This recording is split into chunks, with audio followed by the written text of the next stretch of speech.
At 5 in the morning on August 31st, 2004, a Burger King employee in Richmond Hill, Georgia walked around the back of the building to take out the trash before the breakfast rush. What she found would take more than a decade to fully understand. Behind the dumpsters, partially hidden in the pre-dawn dark, lay a man. Naked, unconscious, his skin blistered with fire ant bites, his face and arms seared by days of direct sun. And pressed into the back of his skull, 3 small, precise indentations. Consistent with blunt force trauma.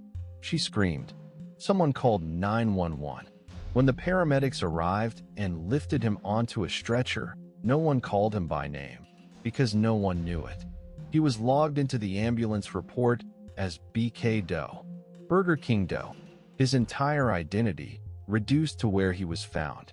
When he finally opened his eyes in the hospital 8 days later, a nurse leaned in and asked him the first question everyone asks. "What's your name?" He stared at her for a long moment. And what he said next would puzzle doctors, investigators, and millions of people for the next 11 years.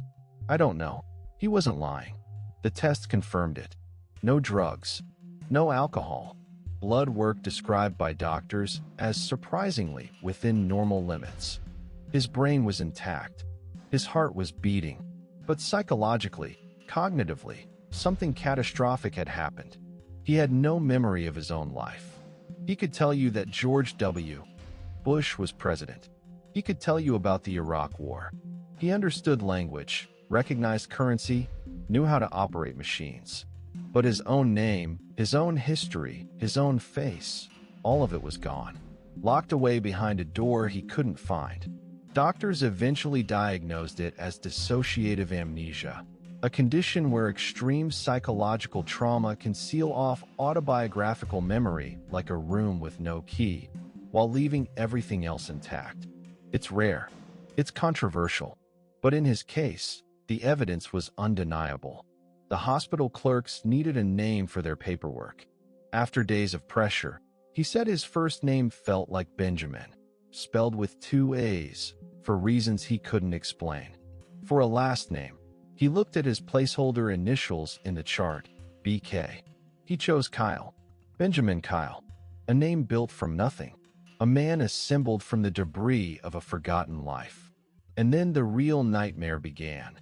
Because in America, a man without a social security number isn't just homeless. He barely exists at all.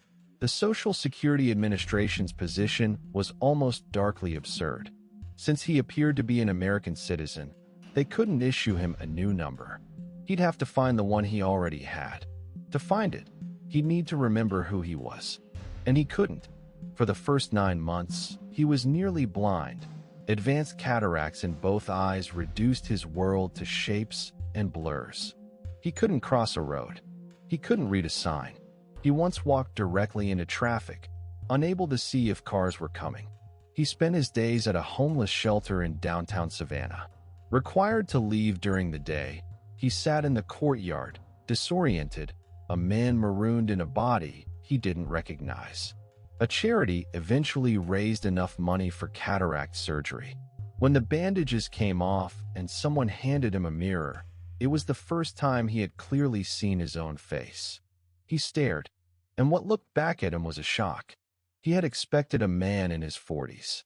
The face in the mirror was old, deeply lined, the face of someone who had lived a long, difficult life that he had no memory of. He was approximately 56 years old. He had experienced none of those years. Despite everything, he worked.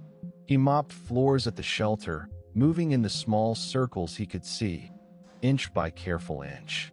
He assembled a uniform from the donation closet: white shirt, white pants, white shoes.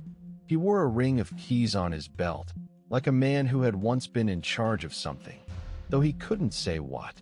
Fragments of memory came in pieces.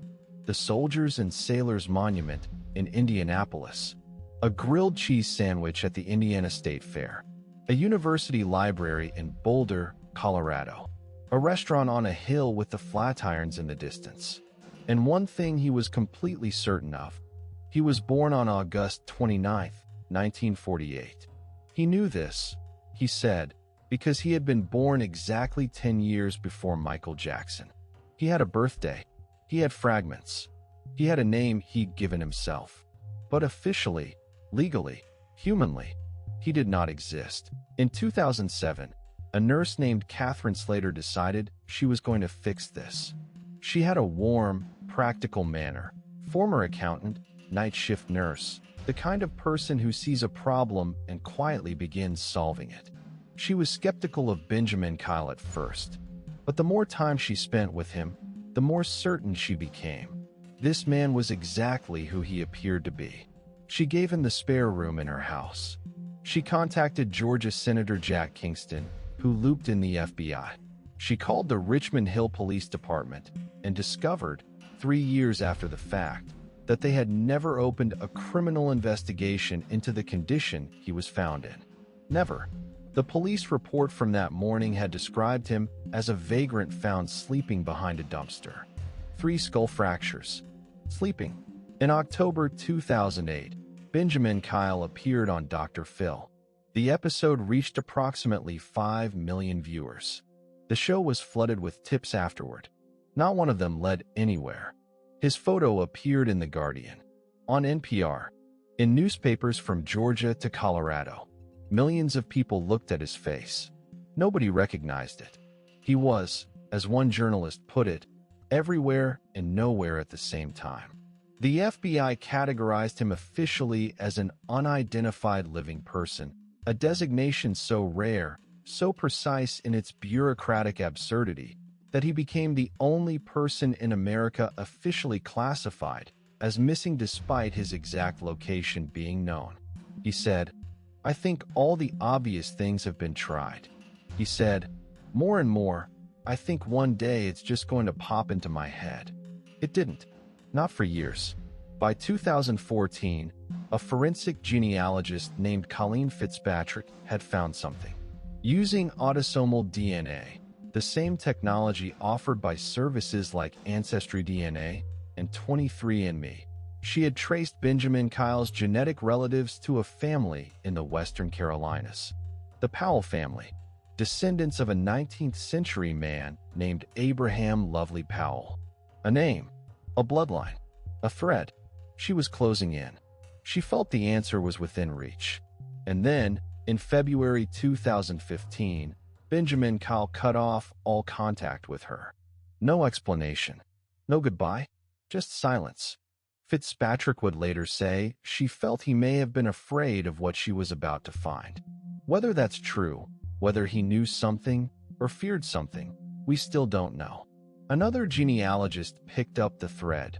CeCe Moore, one of America's most respected practitioners of genetic genealogy, a woman who would later help crack the Golden State Killer case. She and her team worked quietly, methodically, building the family tree outward from DNA matches, narrowing the field one generation at a time. On September 16, 2015, 11 years after he was found behind a dumpster, Benjaman Kyle posted to Facebook. 3 words, "I have an identity." No press conference. No television cameras. No tearful reunion broadcast live. Just a man, after 11 years of being invisible, finally able to say who he was. But here's where the story doesn't end. Here's where it gets darker. In November 2016, the name was made public. Benjaman Kyle was William Burgess Powell. Born August 29, 1948, the birthday he had always, inexplicably, remembered, in Lafayette, Indiana. The Indianapolis childhood memories were real. The Boulder Library was real. The restaurant on the hill, the taste of a grilled cheese at the fair, the ring of keys on his belt. All of it, fragments of a life that had genuinely been his. He had a name, a history, a social security number that had been waiting for him all along. But here's the part most people never hear. William Burgess Powell's history had a gap in it. A very large one. In 1976, at the age of 27, William Powell abruptly walked away from his life. He left his car. He left his trailer. He left his possessions. His family filed a missing persons report. Police at the time found he had moved to Boulder, Colorado on a whim with a coworker, apparently by choice. Apparently without looking back. Social Security records show he worked various jobs until 1983. And then, nothing. For more than 20 years, no Social Security earnings. No tax records. No driver's license. No hospital visits. No arrests. No trace in any database under any name. 21 years of silence. And then, in August 2004, he surfaced behind a Burger King in a small Georgia town. Naked, beaten, amnesiac, having told a nurse, in one of his first coherent moments, that he had lived in the woods for 17 years. The 3 indentations in his skull suggest violence. But no crime scene was ever found. No attacker was ever identified. No one has ever come forward. The question isn't just who Benjaman Kyle was. The question is, what happened to William Burgess Powell? And why, in 1976, did he deliberately choose to disappear? As of 2026, William Burgess Powell is 77 years old. He has a name. He has a Social Security number. He has, at long last, the legal standing to exist in this country. After 11 years of being the most visible invisible man in America, after millions of people looked at his face and recognized nothing, he has his identity back. But the question at the center of this story remains. Where was he from 1983 to 2004? What happened in the woods or wherever he was? What stripped him of his memory, his name, his entire sense of self? And why? In 1976, when he was young and had his whole life ahead of him, did William Powell choose to walk away from everything he knew? He may know the answers now. He has been quiet. After years of cameras and interviews and tip lines and hypnotists, he has stepped back into a private life and closed the door. Maybe that's his right. Maybe the story belongs to him. But it means that somewhere in the space between William Burgess Powell and Benjaman Kyle, somewhere in those 28 missing years, there is a life that has never been explained. A door that has never been opened. The name was found. The man was found. The mystery is still out there. What do you think happened to William Powell in those missing decades? Drop your theory in the comments, because this is the question nobody has been able to answer.